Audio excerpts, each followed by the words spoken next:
आम्हाला डिस्टन्स काढायचं होतं आणि असा पॉईंट निवडला की नंतर आम्हाला त्याचा पडताळा करता यावा. ते हाईट जास्त हाईट नव्हती. मग आम्ही जे आपलं हे हिप्सोमीटर घेतलं याच्यामध्ये आम्ही जे 90 डिग्री आहे, तुम्ही जे आता कन्सेप्ट सांगितला की ज्यावेळेस साइन मायनस टॅन थिटा होतं त्यावेळेस स्क्वॉट करावं लागतं, त्यावेळेस आम्ही या 90 डिग्रीला 0 झूम केलं आणि जो आमचा अँगल तयार झाला 90 पासून इथपर्यंत तो आमचा 24 डिग्री झाला. आणि मग 24 डिग्री म्हणजे आमचा tan 24 झाला. tan 24 म्हणजे नियर अबाउट टू tan 30 आणि मग अप्रॉक्सिमेटली tan 30 इज हाफ आणि म्हणून आम्ही 0.4 घेतलं. हाफ म्हणजे 0.5 होतं म्हणून आम्ही 0.44 समथिंग व्हॅल्यू घेतली, कारण आम्हाला ते तुम्ही सांगितलं होतं की काही यूज करायचं नाही.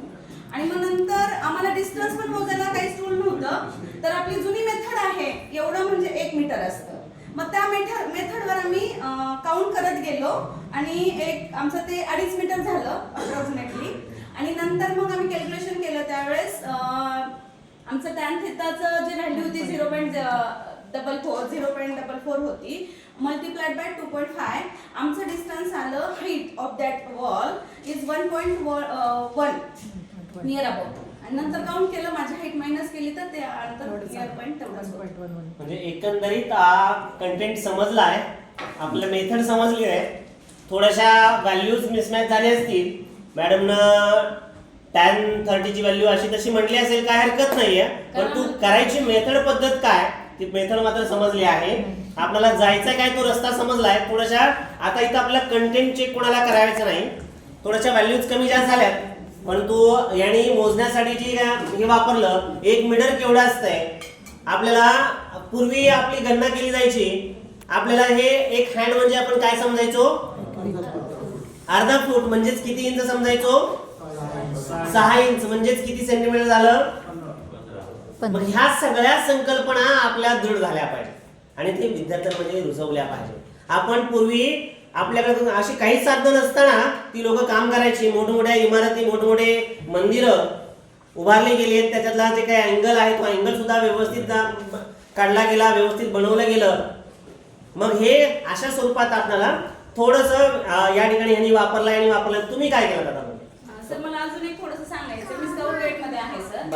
आमच्या स्काउटिंग गाईडिंग मध्ये पण समोरच्या ऑब्जेक्टची हाईट काढली जाते, मग त्यावेळेस आम्ही शॅडो मेथडची यूज करतो. ओके, हा हे पण ऐकायचं होतं मला.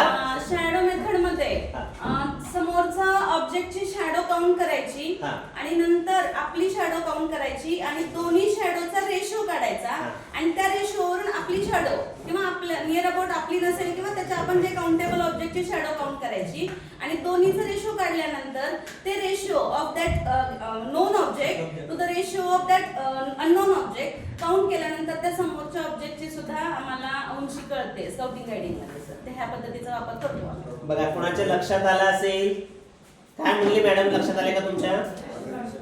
एक मॅडम माझ्याकडे हे अननोन ऑब्जेक्ट आहे, याची उंची माहित नाही मला, याची उंची माहिती आहे.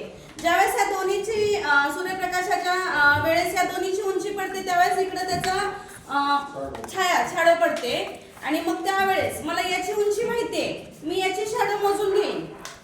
समजा माझी 2 मीटर किंवा 2.5 मीटर काहीतरी येईल आणि याची पण शॅडो मला मोजू शकते कारण ती जमिनीवर पडलेली असते, मी ते पण मोजू शकते.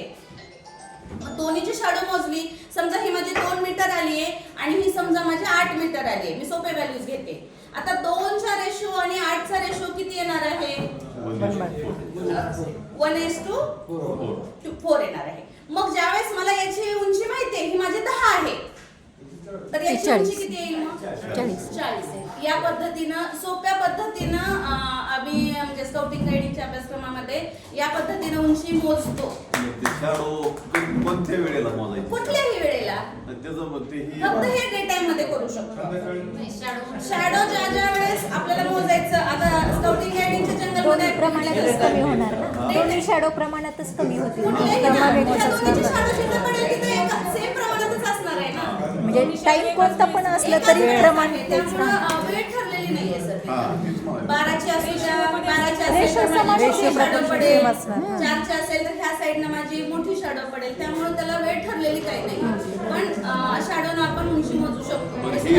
हे जे शॅडोची मेथड आहे दुपारी 12ला वापरायचं, त्याला सुद्धा आपण क्वेश्चन झिरोच पडणार ना ते. नाही सगळ्या एकदम झिरो सेट होणार नाही सर. सगळ्या ऋतूत नसते, फार रेअरली त्यामुळे असते. आपल्याला थोडंसं पेशन्स ठेवावं लागणार आहे. मी म्हटलं तसं सॉर्टिंग रेडिंग मध्ये त्याला मर्यादा आहे का? हां. एक 5 मिनिटं 10 मिनिटाचं पेशन्स ठेवून आपण काम ते करू मर्यादा आहे का त्याला?